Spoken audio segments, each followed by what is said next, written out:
look, it's Friday. And there's Jarod. Friday, Jarod. I'm embarrassed not to be wearing my Another Lane hoodie. I had to wash it. I got your back, Henry. Thank you, Jarod. It looks good, Dave. I like it. It's a crisp 75 right now. It may not be this way for a while, so I figured I have to break it out. Maybe Monday too. That'll be it. I wonder if you could like a Florida man thing where you just cut it off right out of frame, like just the bottom half. Right. Yeah. Florida man. My wife looked at me and she said, "You're just so adorable pretending like wearing the sweatshirt doesn't mean it's going to be cold outside, right? It's not a causal thing." So here's to Another Lane. Do I detect a little glistening on your forehead? Are you a little? Yeah, it's hot.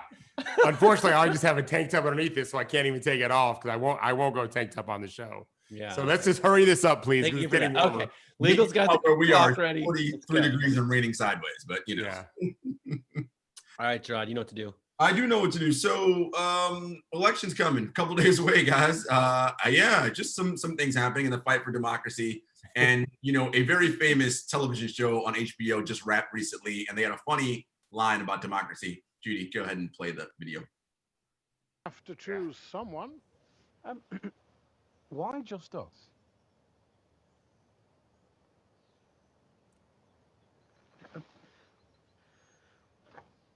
We represent all the great houses, but whomever we choose, they won't just rule over lords and ladies. Maybe the decision about what's best for everyone should be left to, well, everyone.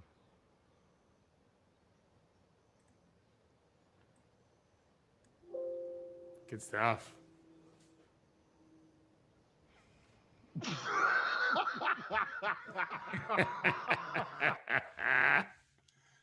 Yep. And so that is, of course, deciding about the fate of the seven kingdoms, right? But that's the world we live in, right? The lords and the heads of the great houses represent the oligarchs who control our country now. What? Let us, the people, decide. That's hilarious. We don't want that.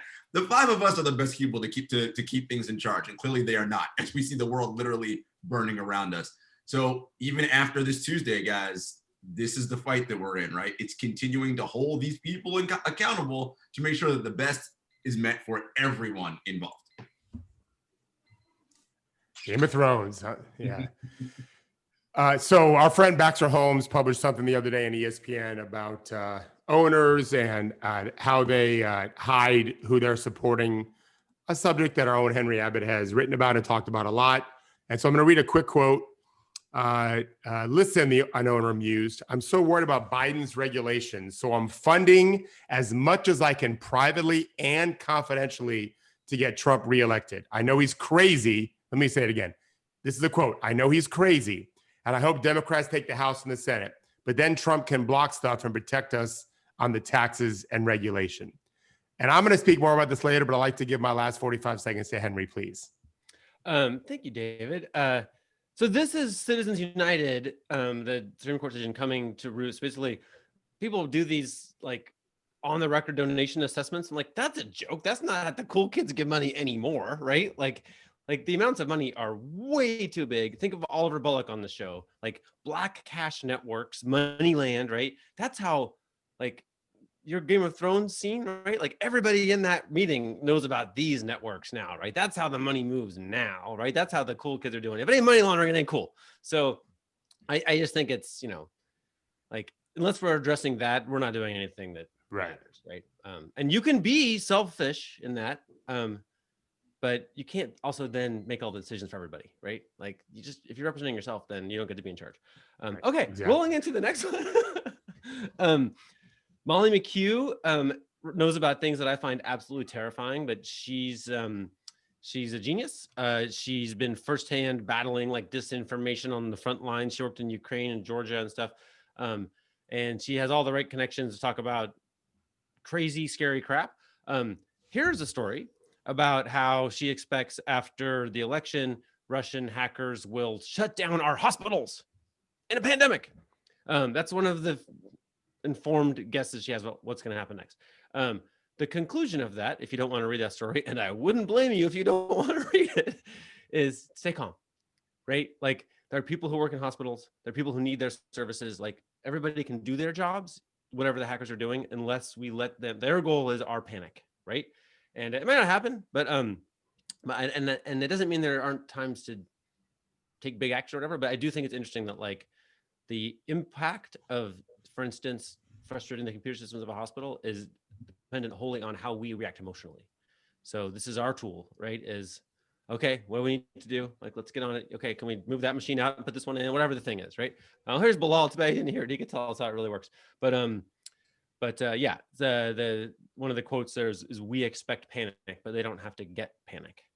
That's up to us. Right. And by the way, it's already happening. Rachel Maddow started her show last night with hospitals being hacked and having to shut systems down. Yeah. And they're handling it to the point that you're making. Yeah, it's happening as we speak. Yes. So Vanity Fair did a profile on New York Congresswoman Alexandria Ocasio-Cortez the next 4 years, and I really enjoyed it. And this, look, whether you agree with AOC's politics or not, are really sort of not what it's about per se, as much as it's about who she is and what she represents, right? In that previous Game of Thrones clip that I showed, what you saw was, right, the heads of the house of the major houses, right? Transfer that to now. It's the political elite on both sides, Democrats and Republicans, your Pelosi's, your entrenched people who want things on both sides to remain the same. AOC and her squad, Jamal Bowman and people like that represent, we don't like that because they really represent the cross section of America. And if we're going to be better as a society, that's what we need. We need representatives from literally everywhere, trans, LGBTQ, whatever. Everybody needs to be a part of this if this is going to work for, keyword here, everyone, right? And not the small few. And what I really loved was at the end of the profile, they talked about her and they said, Nancy Pelosi dismissed her as the squad. They're just four people, right? It's only 4 votes. And AOC's point is like, well, they keep saying I only have 4. I got to go out and get me some more, right? And you see what's happening in these elections. More and more people who share her vision for this country are winning elections. And that small majority is growing. And that's what we hope to have happen if we want to have a better society.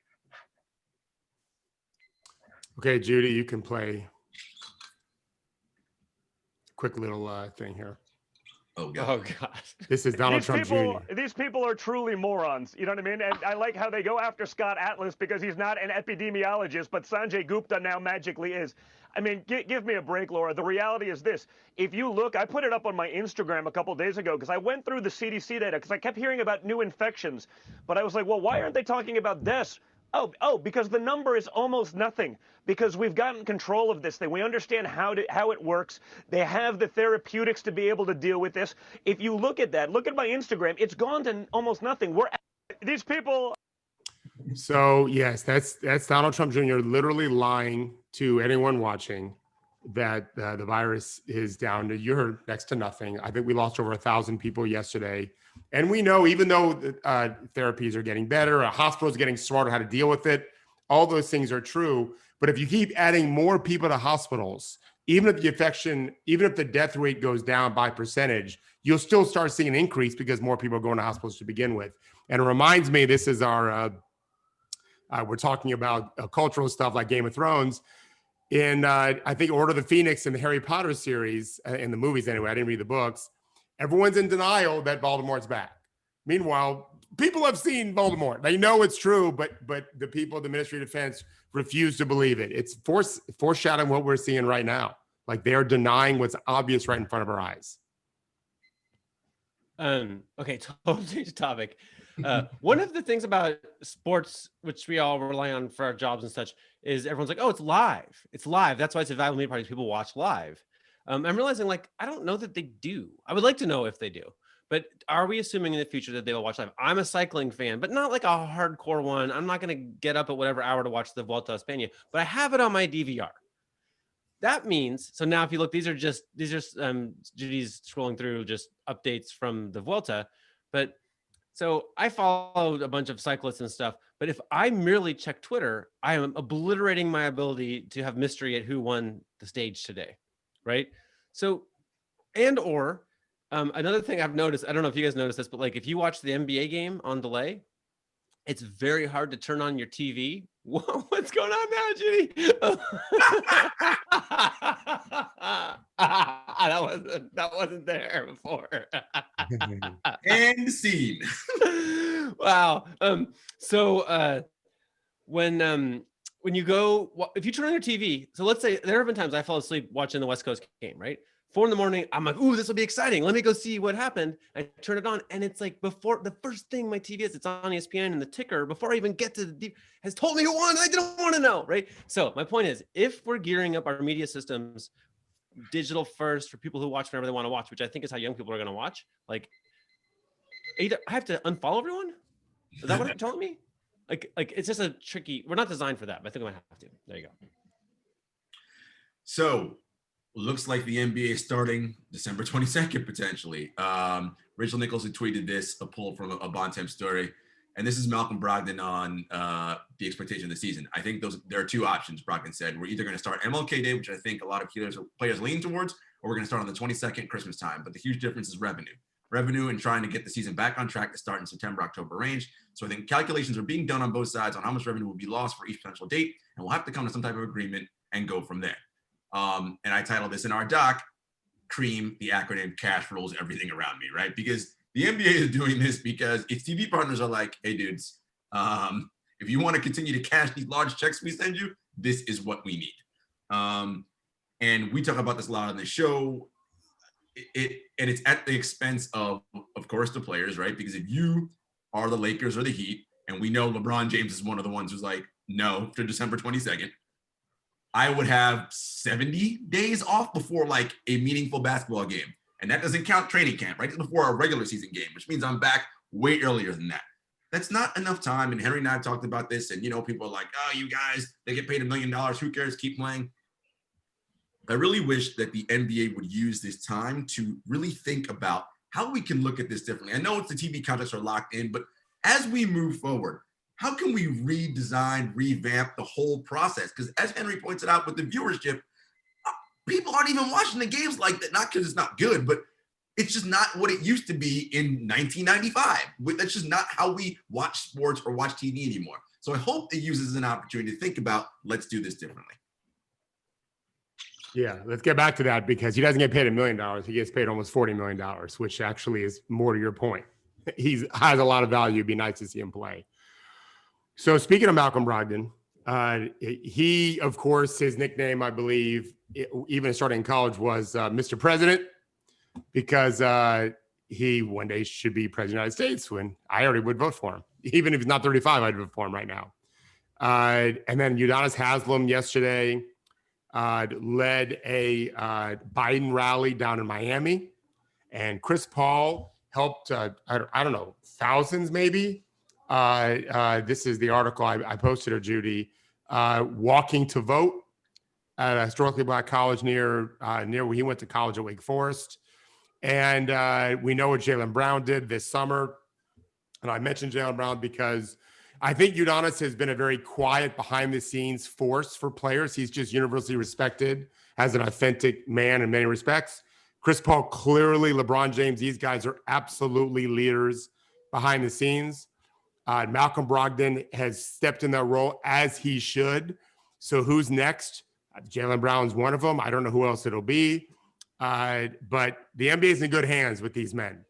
And it'd be interesting if we know Bill Bradley tried to make a run for the presidency years ago, and he was a universally respected, intelligent man. I don't know that these guys would ever do that because they should have amazing lives and live in 18 different places around the world, and they deserve it. But we could use them. We could use some of these guys to be leaders for us going forward, or their wives who have been around and done a lot too. But I think the NBA is in good hands with them. Josh Harris, governor of the 76ers, and Tony Ressler of the Hawks owe their riches to Apollo Global, which they co-founded, which is always run by Leon Black. There he is. The New York Times reported that Leon Black paid Jeffrey Epstein at least $50 million after Jeffrey Epstein got in trouble. I'm going to quote from this article. The two men often socialized and dined together, and Mr. Black was a lucrative client for Mr. Epstein over the final decade of his life. Mr. Black wired Mr. Epstein at least $50 million in the years after Mr. Epstein's 2008 conviction for soliciting prostitution from a teenage girl, according to documents reviewed by the New York Times and interviews with 4 people with knowledge of the transactions. Transfers included $10 million to a foundation started by Mr. Epstein and consulting fees that were sufficiently unusual to draw scrutiny from Deutsche Bank, where Mr. Epstein kept two of the people. To the total amount sent by Mr. Black to Mr. Epstein could be as high as $75 million. So yesterday, Leon Black talked to on an Apollo investment call. It's the first time he's addressed this, and said that he was led to believe Epstein had rehabilitated himself, as evidenced by the distinguished people with whom Epstein associated. This is maybe $75 million with no homework. I don't know if we buy that, right? Like it doesn't sound like, do you know how hard it is to get $75 million out of somebody? Like they're going to check everything. So the one little note I would have is that Apollo, by and large, gets its money from like teacher pension funds, firefighters, police. They're watching this. There's no reason Apollo has to have this money, right? It's up to those pension funds. Anyway, there you go. Those are your MBA owners. It's global institutional investing, right? Like when you're talking about these firms that have these huge portfolios, it's pension funds, right? State pension funds. That's where these hundreds of millions of dollars come from, not from, my little 401k or whatever in E-Trade. No. It's these things that move the market. And it's there's one little part of this that really struck me, which was, I guess different school districts are arranged in different ways, but teachers pension funds are huge sources here. And in California, I think they have the biggest fund. CalPERS is like the biggest fund. What I didn't know was that it's a little behind. A lot of pension funds are behind, right? They don't quite have the, like the Social Security Administration is a little behind with its funding, right? But there, when they fall behind, they go to the school districts and say, hey, you need to kick in more right now, which is why they're shutting down arts programs and so literally what's happening. Okay, and then so they have a target of 7% a year in growth, which is impossible. I mean, it happens some years, but it's impossible year after year. So what happens in that is there's a board that manages the investments, and they look at different categories, so they can invest in mutual funds or T-bills, all these different things, right? Well, the only category with a decent shot at 7% is this extremely risky category of private equity, right? So what happens with private equity is sometimes it goes great, and then sometimes you just lose everything. So that's what's happening. So Leon Black has earned the right to take those risks and give $50 million here and there to Jeffrey Epstein with this teacher money and other money, which is, it feels like they get you coming and going a little bit there, doesn't it? That is, I mean, if you watch Billions, right? I mean, that's what they do, right? I mean, Bobby Axelrod owns a hedge fund, does the same thing. You get these huge things like CalPERS that come in. Here's $750 million. Okay, and the guys who run these pensions and these state funds, they interview these guys, and they say, we can guarantee you 7% every year. As you said, Henry, that the stock market, there's no guarantee of anything every year. In order for you to get those kinds of returns, more than likely some underhanded stuff is going on to make that to continue on in that matter, right? That's how this game works. I'd like to offer this. Yeah. So you've got the Epstein story and the NBA owners, right? And then we've got the Rudy Giuliani. Let's just agree that he was not tucking his shirt in. I'm assuming you've seen the video on Barat. I didn't see it. So, he wasn't. His shirt was tucked in, and no one that isn't significantly mentally impaired lays down to tuck a shirt in before you're going to get up. It's just it literally makes them, all over it. right, Judy. So this to your point. Well, dancing around. Legal rest, yeah. To your point, Jarod, about to get to 7% guaranteed, as we know, acts in billions. Like he's gonna skirt around laws and flagrantly break them in order to get that 7%. So this is who we're dealing with. These are the people running our country now, and their lawyers. Okay, we have Judy, who we all adore and respect and admire, and they have Rudy. We have Judy, they have Rudy. At some point, the world needs to shift towards Judy's and away from the Rudies, and we'll all be much better off. Now, look at that. Coach Reds. Judy, we're very thankful that you're here making things clear. In case you didn't know what was going on in that video, this is what he was doing. Listen, if he was with a 38-year-old woman, it would be disgusting. But I didn't see the movie and won't. But wasn't the premise he was with an underage, a girl younger than 18? The actress is actually 26 Right, but or something. What did he think she was? 15-year-old. No, so the character, she looks Yeah. old. The character was, said to be 15. Right, that's but, what I thought. Right. I don't know that, to be honest, I don't know that Rudy was ever told her age, right? I don't remember that being part of the movie. But anyway, yeah. Still incredibly disgusting and creepy, no matter what age she was. Like, it's just, she could have been 75. It's no less disgusting that this is what he would do. But this is what they do. And this ain't the first time he's done that. Can we agree on that? Oh, no doubt. No doubt. No, I'm not going to defend anybody here. There's one other part of this private equity thing, though, which is that your 7%. Okay, there's a pretty good podcast called Grub Stakers, I think it's called, where they just go after like billionaires like week after week after week. And I think Jarod's executive producer, or it should be. According to that podcast, and I'd like to look up the study, but the private equity industry was tired of people saying that they only made money by laying people off.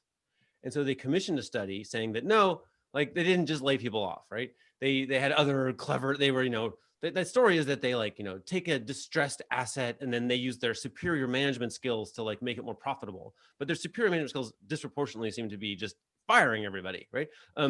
So according to the Grub Stakers, they did this study and then it concluded that actually private equity like didn't help businesses other than laying people off, right? Right. And so then they had to like spin that. But I feel like okay, recapping, we're going to take hardworking people's retirement funds, put them into extremely risky investment categories, lay people off at the companies you invest in, and then on the back end have like just so much absurd money that you could accidentally drop $75 million on the street in the hands of a noted coordinated pedophile. Like, is this like this way to fix this, right? Like, that's not working for me. Welcome to the capitalist machine. That's how that works, right? I mean, but that is private equity, though, right? Like the distressed asset, and then they prop it up, right? So then it turns over the profit. But guess what? Then they take their money out of the distressed asset, and guess what? When they're done, it's back to a distressed asset again. Now people are out of jobs and whatever. It's just done so they can get the thing they want. Oftentimes, the money, the pension, whatever the thing, the valuable pieces in there, and then break the rest of it up. And now it's, garbage. They made a movie about this. It's called Wall Street. Yes. It's essentially they bought an airline and then tried to lay off as many employees as they could. And then left with the pension fund, right? Look, that's how it works. This is what these robber barons, that's what they do. And then Charlie Sheen went to jail for it. Yeah. And like and this is like, I guess I'm a little like, it's capitalism when I go buy a newspaper at the little newsstand here, right? Like that's a transaction. Okay. Like this particular category of it is a little more sorted to me, right? Like, so the Jazz has a new owner coming on board, temporarily blanking on his name, but I haven't done a lot of homework on him. Trust me, I will. But at least he has a business. Yeah. Like he did something. He built a thing. He created right? something. Yeah. I'm not saying that that's inherently more virtuous. Maybe I am, but I'm saying that at least we can understand it. Like a vast chunk of billionaires just transact behind closed doors in ways that have levers that Jeffrey Epstein understands and we don't. Mm-hmm. So the reason why you are going to look into this and have been looking into this is your contention is the NBA, which is a league that we cover and are involved in, just shouldn't be doing business with these people. I mean, like they should vet them. Like they should open the gate to those who will be good for the league, right? Right, but you don't want them just to vet them, Henry. You want to vet them and then have principles, have organizing principles as to who has the privilege of buying an asset that they know is going to appreciate over time. It's a privilege. They're not losing money on this long term. I'm not expecting them not to be. I don't expect them to have my values, and I expect them not to be capitalist. I don't expect them to be like. I expect them to be like super, selfish and money grubbing. Fine. Like, I just also expect them to be competent. And to me, like whoa, a whole bunch of Epstein in the shop. Like, Right. who the Right. fuck let him in? Like, that was a rookie move. We are Right. vulnerable. The league Right. is vulnerable to this. Right. If Like, we can draw a direct line to Epstein or Rudy, That's not good. it's a problem. Yeah. Like, and there's that's a bunch problem. of, so like, Prokhorov was under a lot of heat. He was only famous for having a plane full of women who were or were not being sex trafficked. It was never totally resolved, right? That was the only reason his name was ever in the news in the US. He was in like parodies in Moscow for it, right? And his company had apparently evaded like very serious sanctions in Africa, right? Where he was doing business with dictators who were on sanctions list. At that time, and he had ties to well, one of the ties was to the Aglarov family, which in the recent bipartisan Senate intelligence report was identified as like associated with kidnapping, murder, extortion, terrible, terrible things, right? Their chief money manager of the Aglarov family was Prokhorov's best friend from school. They had businesses together, and he was in the Trump Tower meeting, right? Like, so Prokhorov's coming, and he'd been identified as like a poster child of money laundering before Prokhorov ever came to the NBA. So I don't know what homework the NBA did by the time Prokhorov was coming into the league, but it was fucking terrible, right? Like, and I do know that I was in the room when people were like, "Hey, are we sure about this Prokhorov guy?" And Davis Stern was like, "I will cut your hearts out." He backed everybody all the way off, right? I think the most likely thing is that he knew a lot about Prokhorov, and he wanted to intimidate people out of, like, he in the basement of the St. Regis Hotel in Midtown Manhattan. He went after Sports Illustrated. hotel, Their by the way. lawyers better be ready, right? Like, okay, what the fuck was happening there, right? Like, Yeah.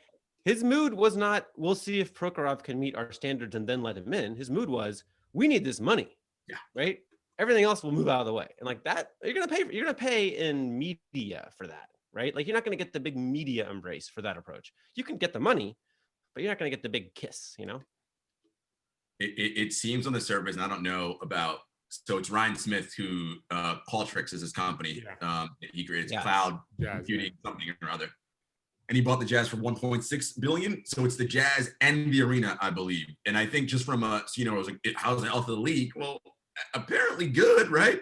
Because if that's, 1.65, and it seems like you got a pretty good deal, right, for an arena and for a team. 1.65 billion. I mean, look at me, as if I have that money, but it's certainly less than Ballmer paid for everything, right? Like, so that's pretty good. You got a pretty good deal, and he is an actual Jazz fan, so I think the Jazz will be fine. And they just announced yesterday their revenue fall for the season. Did you guys see that? Yep.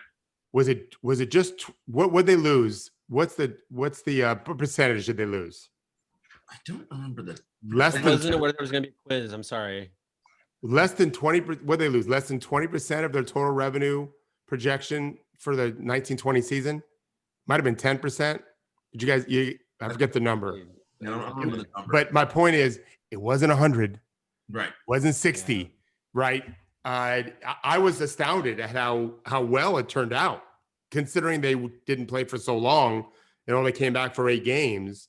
Now I know that their costs went up because of what they had to do. It obviously was the China money, and some of it was the gate revenue, and some of it was the they lost some of the TV money, right? Yeah, well, I'm just saying, China and the pandemic, and they only dropped less than 20%. Yeah, it's not. Most companies are going out of business with that kind of, number one sponsor or one of the top sponsors plus the pandemic. Businesses are shutting right and left. So to your point, Jarod, yeah, Utah sold. This is Salt Lake City, right? Sold for a pretty penny, more than what the Millers paid for it. They made a nice profit, the Millers. That's why they were crying. And there's Although I will say this for the Millers, though, in fairness, like, I mean, I don't want to defend the Millers, but they could have made a lot more money, right? Like, they could have moved the team. This could be the London Jazz or the Mexico City Jazz or the Seattle Jazz, and they would make $4 billion, right? They could have done this every week they owned it. And they do have this, I presume they went to some trouble to find someone who's going to keep it there. I read that dude's book. He was on the wrong side of a lot of issues as far as I'm concerned, but But on this one, he was actually one of the last of the just like has some civic commitment to the city and wants to keep the team there. So they have that one topic going for them. But yeah, and I don't understand. Like, a really important thing is if you're gonna have if fans in the arenas are 40% of the money, and a lot of these games will be just straight money losers, right? Why do they want to have the games? Like, why are we talking about an 82 game, 72 game, like several games a week? So an empty Salt Lake City arena full of LeBron James is it a priority for who? I don't get it at all. It must be gambling, right? Like, what else could they be making money on here? How much of it is, I think you're right. How much of it is holding on to, so, we talk about all the time on this show, we've always done it this way, right? Which is, of course, the worst phrase ever. Yeah. And secondly, holding on to the Christmas Day property. Because if they lose that now, and then, because Christmas is on a Sunday in 2 years, and once the NFL takes over Christmas, you ain't never getting it back. So is that part of their motivation? Like, we have to hold Christmas. That's like our, Yeah, but that makes I mean, these habits are real, right? Like the habits of your consumers are huge, right? Once people get out of the habit of the NBA, there's no reason to believe they'll get back into it, right? I totally agree that, but like, you still could propose LeBron play once a week. Sure. Right? You don't have to fly the poor guy around like he's gonna break at some point, right? Like, this is how careers end. Is might have been. I don't know. Anyway. I would argue, or I know it's not really a point you're making. LeBron may not break because he's not very human. Plenty others will. Enough great players will. His career is going to end, and he won't be 100% healthy when it does. Right, but I mean, he the fact they made it where he is pretty good. We saw Durant melt right when we least could have ever wanted him to get hurt. And in fact, I was going back through a lot of finals, right? We know what happened with Curry, even though he played, he really should. The Warriors would have won a championship had they not played him going back the year they lost to Cleveland. We saw Kyrie and Kevin Love both miss an entire, basically, postseason. The list goes on and on and on. Bogut was hurt that one year as well. So yeah, a lot of guys are getting hurt. To going back to what Jarod first was talking about too, Henry. I think that, and I said this to you on the phone the other day, when they come back, whenever it is, just don't play your studs. Just you can't make Steph Curry not play. He's dying to get back on the court, and Clay probably. But yeah, if you want him long term, don't play him now and accept your losses, or you'll probably still end up winning some games. Right? Don't play LeBron and Davis and those guys. And I know the TV people don't hear it, but the franchise should be thinking about longer term.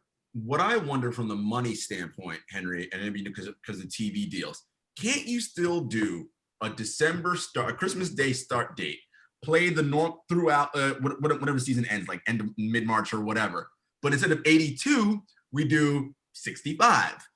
So at most, a team is playing maybe twice a week, probably once every 5.5 days. That is awesome. And then in terms of this season, stagger it. And Ethan Strauss mentioned this in The Athletic, so shouts to Ethan. The teams like the Warriors, who haven't played real basketball since January, let them lead off first, and then you backload everybody else. And with all that time, everyone will catch up and make up their 65 games and be like, I mean, I'm just things you got to figure out, but it doesn't sound too difficult to me. So what is it about the 65 games that isn't a magic number that works for the dollars? Yeah, that's exactly right. So like, it's on the increment, right? So you're gonna have some season, great, right? Everybody wants it, but why so many games? And I'm thinking now about this one former team executive was explaining to me that when the pandemic started and there was a quick canceling of a lot of games and a lot of sports. The story was if you're losing money on every game, it's a delight to cancel games, right? Which is not the case for every team and every sport, but it's the case for many, right? It's the case for many.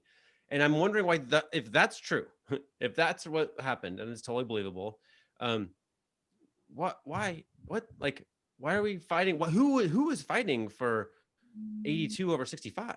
You're going to cancel the worst ones, right? Those would be the ones that, this back-to-back, Jazz Pelicans game or whatever, which Zion's going to sit out already, right? In an empty arena, it really is. I feel like it's a 5 alarm fire mystery. Who's fighting for that? What the hell? Baseball played, what is it, a quarter of what they played 60 games. So and I thought at first it was 40 because the Rays, I think, went 40 and 20. So 60 games. And in the playoffs, and I watched a little bit because our local team was in the World Series, the intensity was great.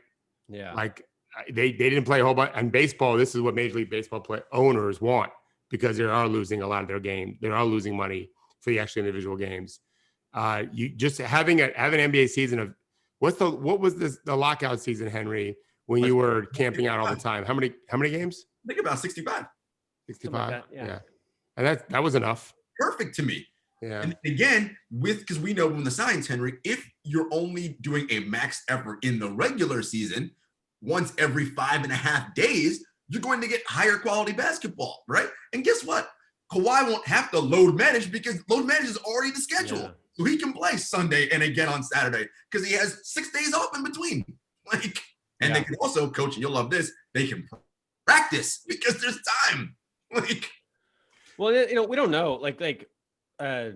This is something Ben Aronson and I love to debate. But he's basically like, oh, as a TV product, it's about like a Seinfeld rerun, and so the ratings aren't that great. So you just need a ton of them to pay the bills.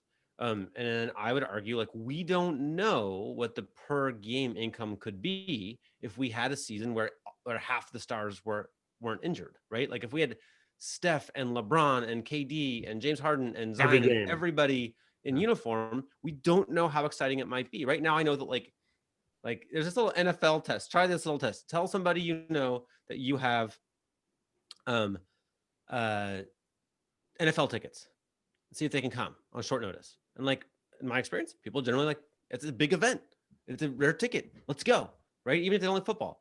Say you have NBA tickets. And they're like, there's another one. Like you don't like, it's not urgent. They're expensive, but it's not urgent because it's not an event, right?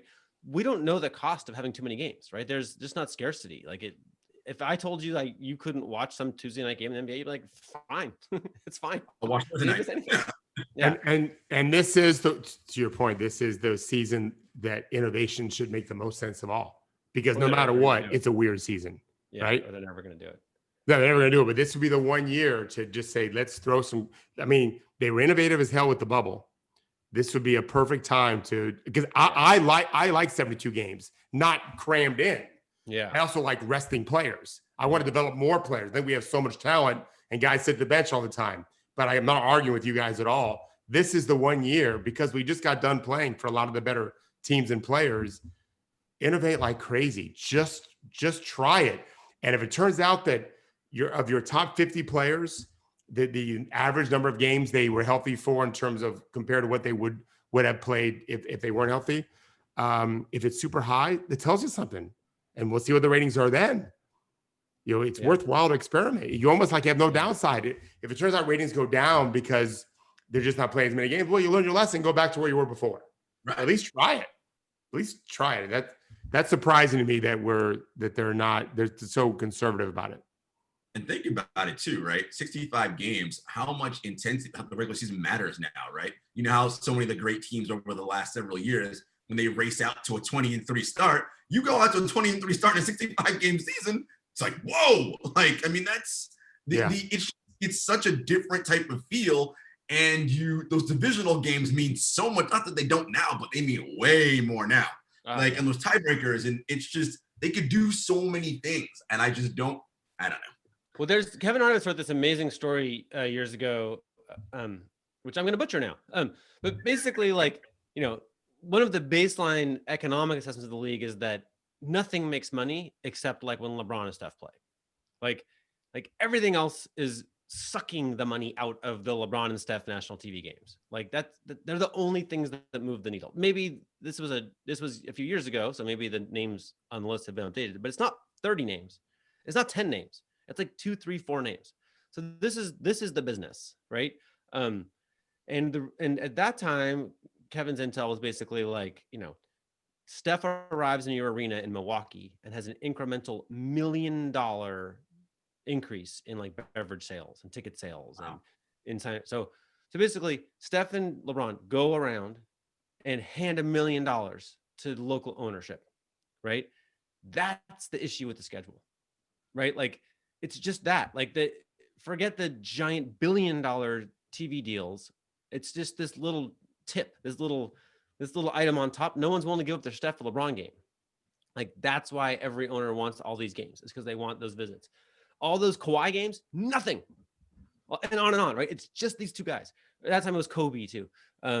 So every year there's just a very short list of those. So I'm basically saying, like, have more people like that who can go around and give the Bucks $1 million, right? Let's have them all healthy. But also, I think if you look at that $1 million, as much as it really matters to that team owner, it's jack squat for the league. Like, if you were administering the league at the making the schedule level, I think you just say, well, you'll get your $1 million a different way, right? We'll give it to you from the next national TV deal, but not from making Steph personally travel to perform for you, right? Like, and I'm with you, David. I would rest the heck out of Steph if I managed him, but that activates racists, right? Like, this is a black guy making a ton of money to not work. Like, people get really, like, load management is a really very mad deep perception problem for fans, right? Like, why is he too lazy? Michael Jordan did it, right? That's a tough situation. I mean, so many of the critiques about starting the season in December 22nd. Why does it matter? These guys make hundreds of millions of dollars. It's like, that's not how this works, dude. No, no, we thought about it. No, not it. That's their response. That is their response.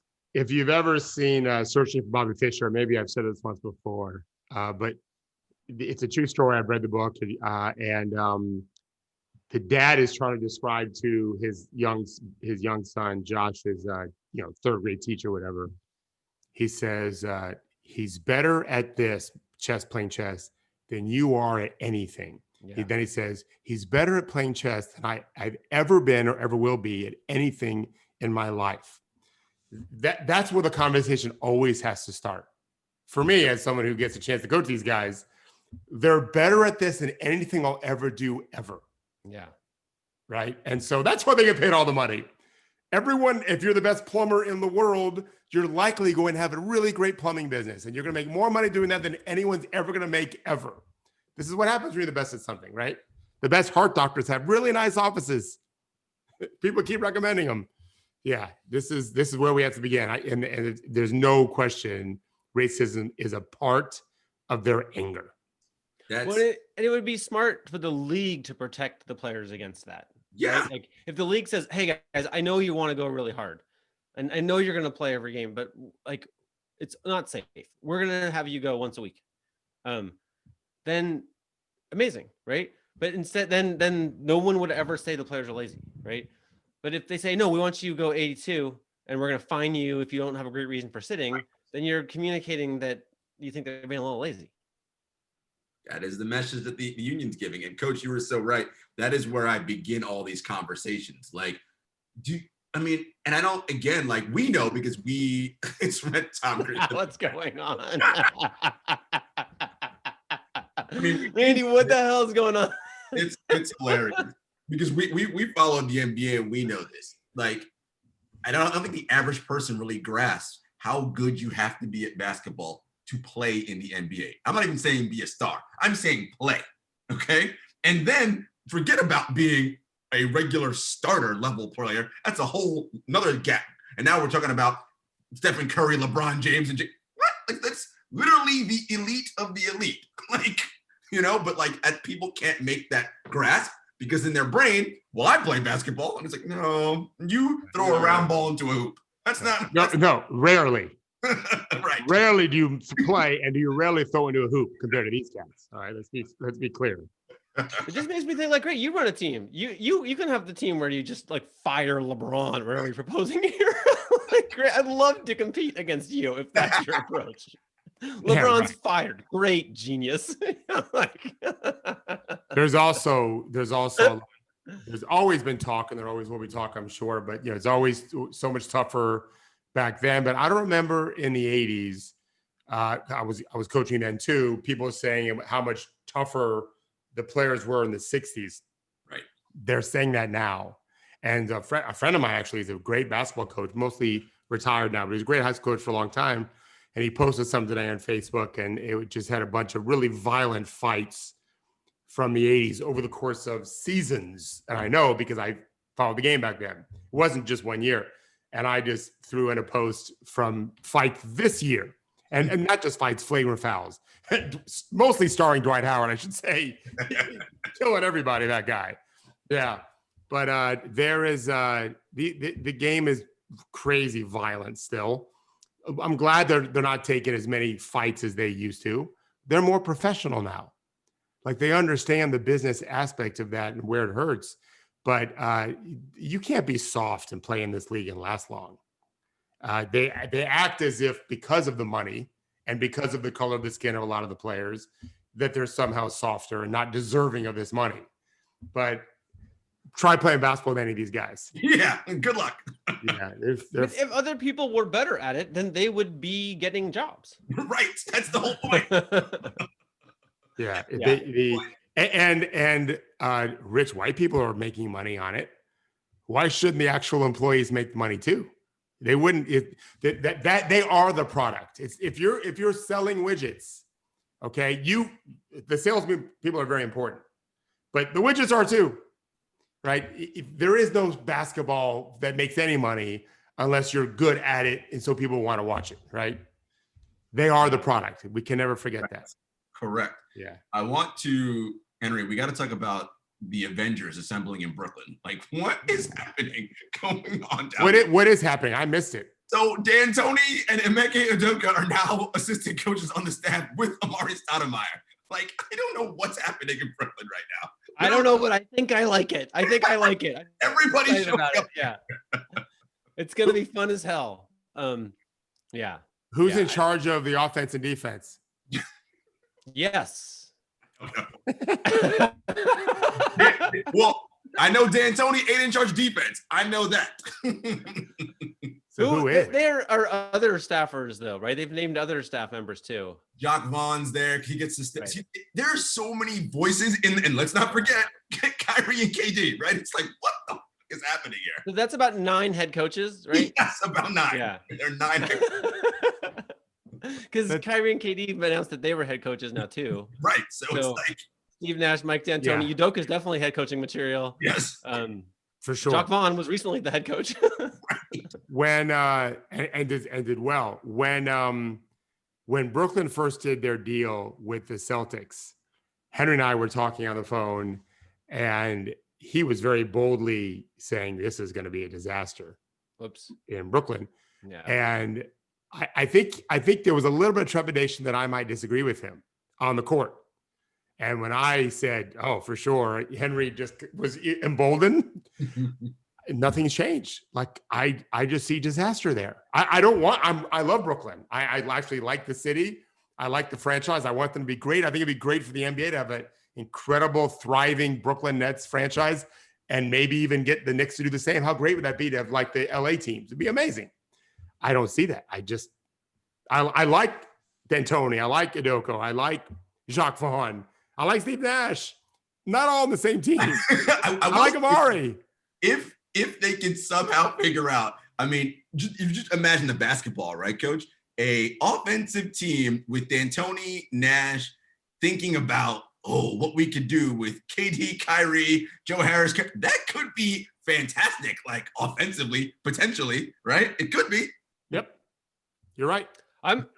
Here's what I have to admit. I've gone from like 100% certain it's going up in a ball of flames like week 1 to like, more excited, more optimistic, just because I think there's going to be a lot of love in the room. Like I don't disagree with that at all. These dudes super honestly, profoundly love each other. Like this was a very special moment in time, and they talk about it in a very incredible way. And that, the second Kyrie is disappointed at how something went, or like, do you know how many arms will go around those shoulders? Like, do you know how? I feel like there's like there are gonna be a lot of amazing team dinners on this team, and maybe it won't be enough to overcome the other issues, but like, I think they might end up with an environment they can bring. There's the anecdote of Dennis Rodman's Spurs year, right? Like he was no trouble there because they had a certain way of loving him up, right? I they might end up becoming a team that they can do that kind of stuff. But they're going to have to hire Joe Johnson, Barbosa, Boris Diaw. Once they have those guys in place, now we're cooking. They called Boris for sure. Yeah, he'll sail in on his yacht. I don't disagree. I thought about the Nash D'Antoni connection. Mike might be thrilled. Like he's coached. He's been in a lot of wars. And you know him, Henry. It's not a terrible thing to just be the assistant for a year, live in a cool city, make a bunch of money still. He's already made more money than he can ever spend, and mentor that guy. That wouldn't be a terrible thing. Yeah. And knowing that Nash will listen to him, I think it'd be pretty cool. David, I told you this D'Antoni story. I read it somewhere. I read an article, but basically when he was one of the seasons in Houston started with him saying with a binder being like, hey guys, like we can run whatever offense you want. And that binder is a bunch of stuff that we know works, but if you want to do something else, that's what we're going to do. You guys just talk about it, right? And of course, the players talk about it, and they all decide to buy in what's in the binder. And anyway, but I told this to Thorpe, and he's like, that sounds like a guy who doesn't give a shit if he keeps his job or not. Is that right? Is that what you said? Yeah. He made his money. He's gonna be on easy street. Like if you could trade shoes with anyone, that's the guy you want to be. Because he's going to only be revered. Finally, he's been taking a lot of shots for a long time. So every time they do something good offensively, it's going to be Mike's going to get the credit. He's like an A to the blame, right? Yeah. I love that Steve Nash doesn't care. But then Mike will have to play defense. And, no, this was Steve's idea. Like that's going to come. The first time they score 160 in a game, which if Durant's healthy is possible, right? He might score 45 himself in half. Nash going to say Nash is going to give credit to Mike. Mike's going to say no. Steve had the idea for this wrinkle, whatever. Blake Durant at center. I'm not sure they have talent on the team. They do. I wish Jacques. I actually wish Jacques got the Dallas job.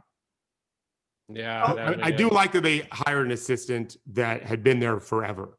Yeah, I like that. I don't know if he can coach or not. But I'm excited for you, Jarod. They're going to be great to talk to. Well, I was just going to say, TrueHoop will be definitely setting up camp in Barclays Arena because that's going to be tons of content. Let me tell you. They're all going to talk. Oh, no, they'll talk. Yeah. I mean, the first night, he'll be there. I got to say, so last season, first regular season game, Kyrie's, in the locker room at the whiteboard, and it's his turn to speak. And, you know how we feel about scrums, but whatever. And, Kyrie just starts talking. And you could see, like, all of us, like, in the being like, this is amazing. Because he just talks. And you're just like, this is so good. Look at all this stuff in here. So that's I mean, the only bad thing is that 7:30 tips. I mean, I get out of there until 2 a.m. after all those dudes talk. But otherwise, it's good. You better move to Brooklyn, I think. Yeah, I know you just moved. I know. But like... they're leaving the Knicks. I was looking at their roster. I was on the trade machine for maybe a future article. I actually was looking to see who could maybe trade to the number 1 spot. The Knicks are just fucked. A scientific assessment. Like, there's just no deals for them really to make. I'd say there is a way out though. They got a coach. Of course, the coach says that. Heck, over the next. They do have a coach. Sorry, Randy. They got to get Julius Randle playing the best he's ever played, like having the best season of his career. They got to get RJ Barrett looking like a legit starter, much less star. They got Kevin Knox looking like an NBA player, which he absolutely should be and has not been for 2 years. And Mitchell Robinson, who's in his last year, get him to be competing for third team all defense, which is all these things are possible. And now you have value that you could do some stuff with, build around them, trade them for other guys. They have to do that. They have this year. They've got to coach. They've got to organize. But there has to be a semblance of a franchise that has a purposeful mission. If they do all that, then all of a sudden New York might have 2 interesting city teams again. Well, you know who's stopping that. The dude at the top is really, if you don't got a good mission and a vision set from the top, it's really hard for the people underneath to do. Coach, I know you're working on something with our 16 or 17-year-old French kid. I saw a video. He can shoot threes with both hands. What? Really? What? Yes. He was shooting lefty and righty threes. I was like, get out. I'm done. This is crazy. Do you want to say his name again? I forget. Just one more time. Webin no, it's with a double. He's the only 7'2" French dude shooting threes with both hands. Okay. Yeah, it's really good. Victor, like, right? Just one His of name's them. Victor. Yeah, Victor W. I was like, oh man, this is when coach sees this, he's gonna be like, what? I'm confused. I don't even really know how to process what you just said, Jarod. I do. I've coached some guys that could do that. It could be a problem, actually. I was just gonna say. Yeah, it probably isn't for him. He knows what hand's going to shoot with. It's a problem more around the rim sometimes where players can use either weapon. And that's where Well, Ben Simmons has this problem. What's that? Yes. Ben Simmons has this problem. Yeah. Yeah. You need to just, from there, you need to commit to one. I'm sure he knows. But what I like about the kid is, I'm gonna write about him when I write about LaMelo. You'll see, Jarod. Well, everyone will see. Because there's something on that first video that Henry showed that, like, ooh, I like that for a gigantic tall man like that. So it's just a tease. Henry, you know, He doesn't use either hand to shoot. So the Knicks clearly they have an issue because their owner is not good, and that's a problem. Do we think that the Harris Blitzer connection in Philly knows what they're doing? Our friend Daryl has a new job. I mean, I think it's a question of, like, either you're going to do dumb, impulsive, win the press conference, short-term things, which is always an option. Owners will always go for that, right? Or you're going to have longer-term, more runway, right? So Daryl's very lucky. Number one, they're getting close to win now time anyway, right? Like, you know, when you're in the 50 wins, it's time to spend the money and go now, right? So these will look smarter. But too, like, you know, like, so Sam had, how long was he there? I don't know, 3, 4 years, and a half years. Or you know, he had that much runway, right? So the question is, like, in the whatever runway Daryl has, will they get it done? If, you know, it'll be 1 year, 2 years, probably not 10 years, right? But during that period, will they actually check the box of whatever Josh Harris needs? Like, if so, he'll be fine. But the whole game is just trying to, I mean,